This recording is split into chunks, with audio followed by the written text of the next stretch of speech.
Okay, so for the first part here, we have rewrite each using rational exponents.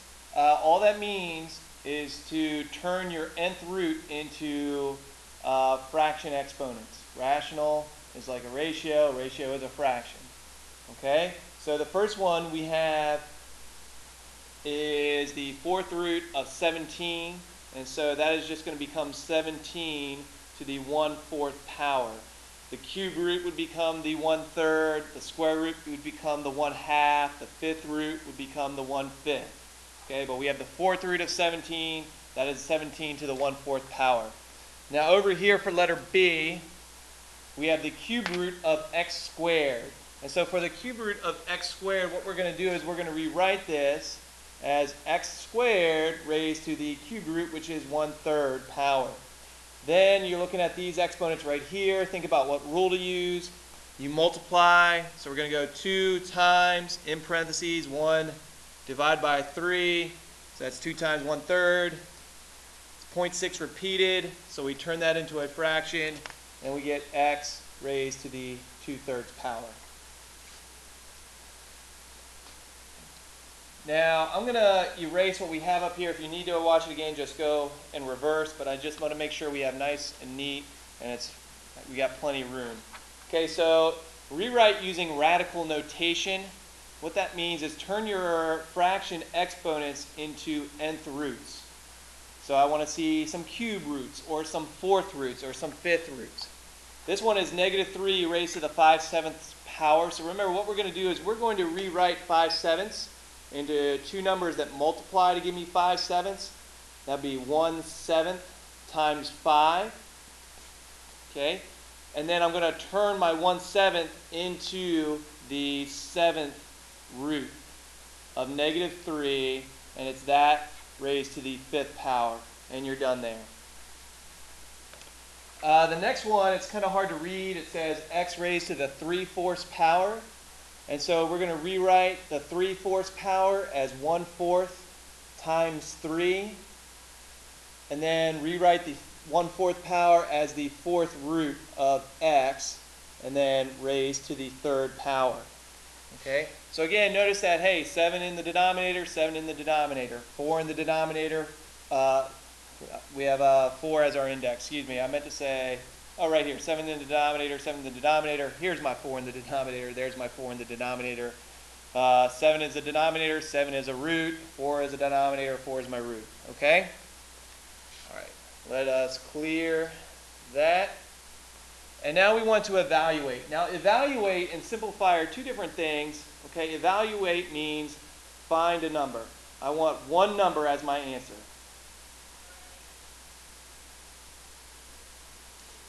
So we have 4 to the 1/2 power times 27 to the 2/3 power, and I want us to show our work. Okay? Now, the first thing I look to see is, do we have the same bases? We do not. Okay, so that means I can't add my exponents together. Then I look to see, do we have the same exponents? Well, this is 1/2, that's 2/3, so they're not the same. Therefore, I can't multiply my bases together.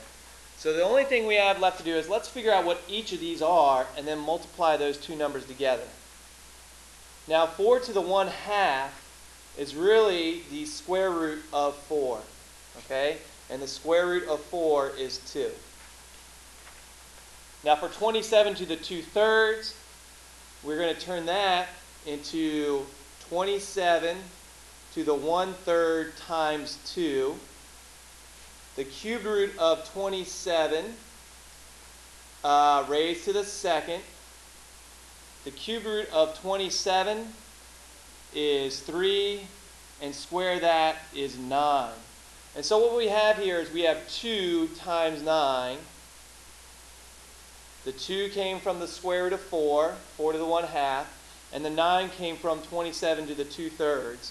And so 2 times 9 is 18. And that's our final answer for that one. That is our number. We evaluated that expression.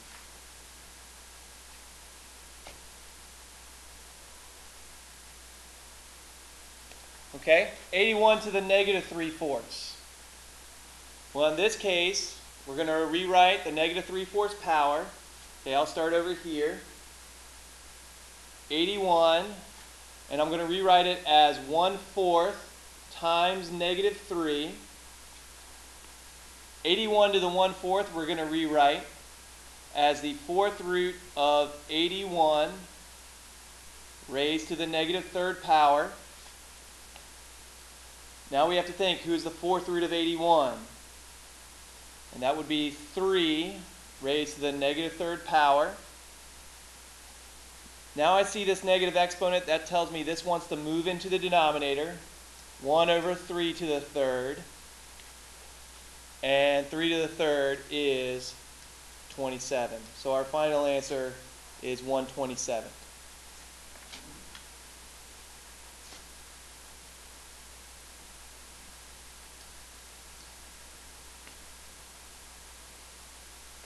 Now here we have 2 to the 3rd over 5 to the 3rd, all of that raised to the negative 1/3. And remember, when we see these parentheses and an exponent on the outside, each piece in these parentheses wants to get that exponent.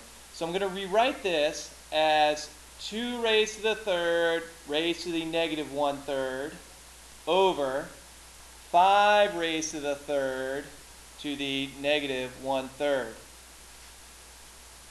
Now think about what we're going to have to do with our exponents here and here. Okay? And the rule is that we are multiplying. So we're going to go 3 times negative 1/3, 3 times negative 1 divided by 3 is negative 1/3, and that gives us a negative 1. So this becomes 2 to the negative 1st over 5 to the negative 1st. Now I see these negative exponents. 2 to the negative 1st wants to go down, becomes 2 to the positive 1st. 5 to the negative 1st wants to come up, become 5 to the positive 1st. 5 to the 1st is 5. 2 to the 1st is 2.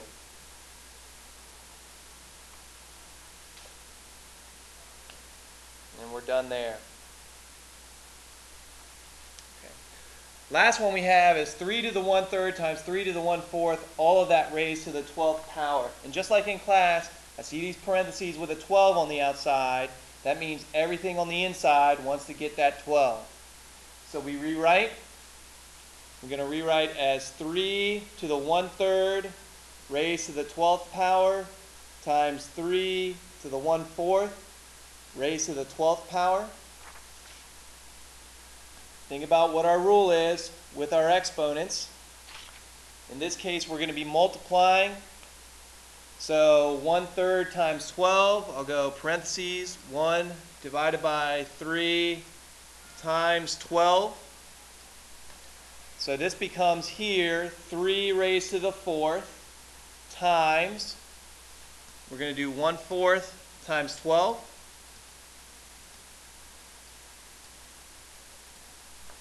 This becomes 3 raised to the 3rd. And now think, okay, my bases are the same. What can I do with those exponents? And that becomes 3 raised to the 7th power. And you can evaluate 3 to the 7th power in your calculator. 3 caret 7. So our final answer is 2,187.